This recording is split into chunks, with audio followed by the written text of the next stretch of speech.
Dios le bendiga a todos. En esta mañana le habla aquí su siervo Rafael Marrero, siervo de Dios y del Señor Jesucristo, trabajando en la iglesia First Baptist Church en Birmingham, Ohio, que pastorea el doctor Marvin Osborne, allá en la ruta 60 desde el pueblo de Vermilion a Wakeman, en Ohio. Y allí, aunque es una iglesia de habla inglesa, le invitamos a que nos visite si entiende un poco el inglés. Predicamos y se predica la palabra de Dios, desde la palabra de Dios, y se comparte el amor de Dios conforme al amor de Dios allí. Dios nos da la oportunidad de servir al Señor en aquello que nos permite y nos ayuda a hacer. Y en este devocional continuamos con lo que habíamos comenzado ya, hablando de los libros de Salmos y algunos de los Salmos. Y quisiéramos recordar que el libro de Salmos se compone de 150 salmos diferentes. Son mayormente salmos escritos para adoración, para alabanza, para dar gracias al Señor, para reconocer el poder de Dios y a añadir que es necesario tener la fe y la confianza en Dios. Los escribe la gran mayoría de ellos el rey David, 73 de ellos. Hay otros autores también en los libros de Salmos. Y comenzamos en el devocional anterior, en el Salmo 1, hablando de las bienaventuranzas o del bienaventurado, el doblemente bendecido, desde el punto de vista, dijimos, positivo. Y dijimos que el doblemente bendecido es aquel que primero se deleita en la palabra de Dios. En la ley de Jehová está su delicia, dice el Salmo, los versículos 2 al 3. O sea, su placer, su deseo, su añoranza está en la palabra de Dios. Y no solamente eso, sino que en la ley, en la palabra de Dios, medita, contempla, reflexiona de día y de noche.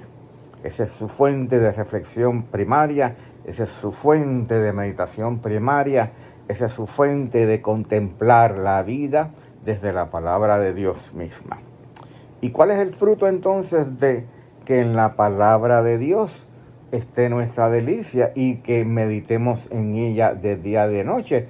Decía el salmista que seremos como el árbol plantado junto a corrientes de agua, que siempre da su fruto en su tiempo y su hoja no cae y todo lo que hace prosperará.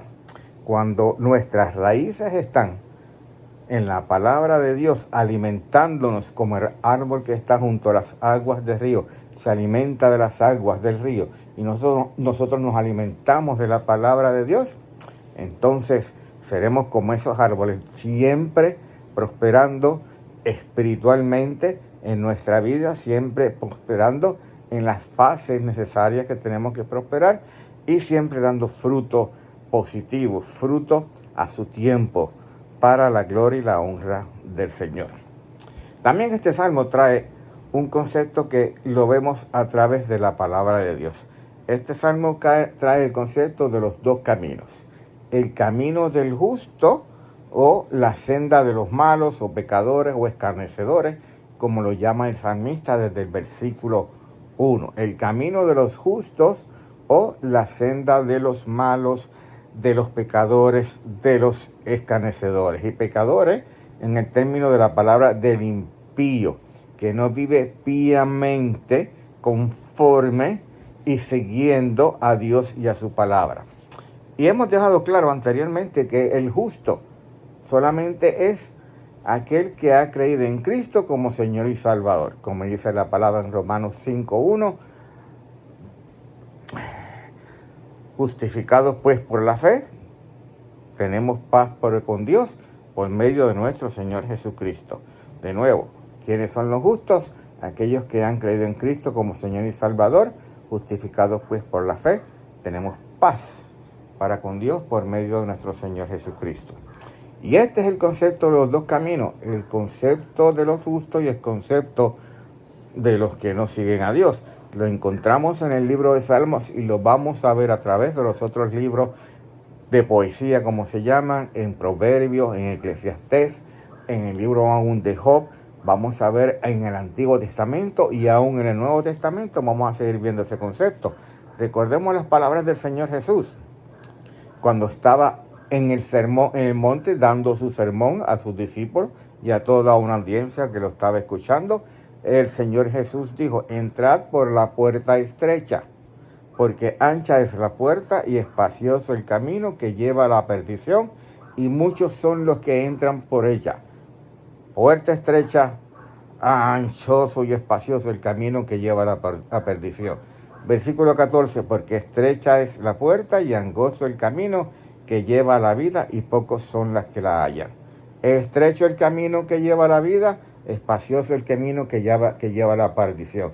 El camino que lleva a la vida a través del Señor Jesucristo, recibiendo a Cristo como Señor y Salvador. El camino que lleva a la perdición, rechazando a Cristo como Señor y Salvador. Tan sencillo como eso. La Biblia habla de dos caminos: el camino de los justos, la senda de los malos. La Biblia habla de los hijos de Dios, de los que no son hijos de Dios. La Biblia habla de los que andan en la luz con el Señor Jesús. La Biblia habla de los que andan en tinieblas porque no tienen al Señor Jesús. No hay más diferencia. No hay nada en el medio. Los que tienen esperanza, que no tienen esperanza. Y en esta mañana yo le exhorto a que usted escoja el camino de los justos y busque al Señor Jesús y lo reciba como Señor y Salvador, porque Él es el camino, la verdad y la vida, y nadie viene al Padre si no es por mí, porque fue Él el que murió en la cruz del Calvario por nosotros, pagando el precio de nuestros pecados. Más Dios nos regala entonces vida eterna cuando creemos y recibimos a Cristo como Señor y Salvador. Padre, gracias por esta mañana. Bendice esta palabra. Bendice, Señor, lo que aquí ha sido expuesto, que aquellos que lo estén escuchando lo reciban con gracia, que tu Espíritu Santo convenza de juicio, de justicia y de pecado, y puedan acercarse a ti, reconocer que son pecadores y que necesitan de Cristo como Señor y Salvador. Haz tú ahora, mi Dios, te lo rogamos en el nombre de Cristo. Amén.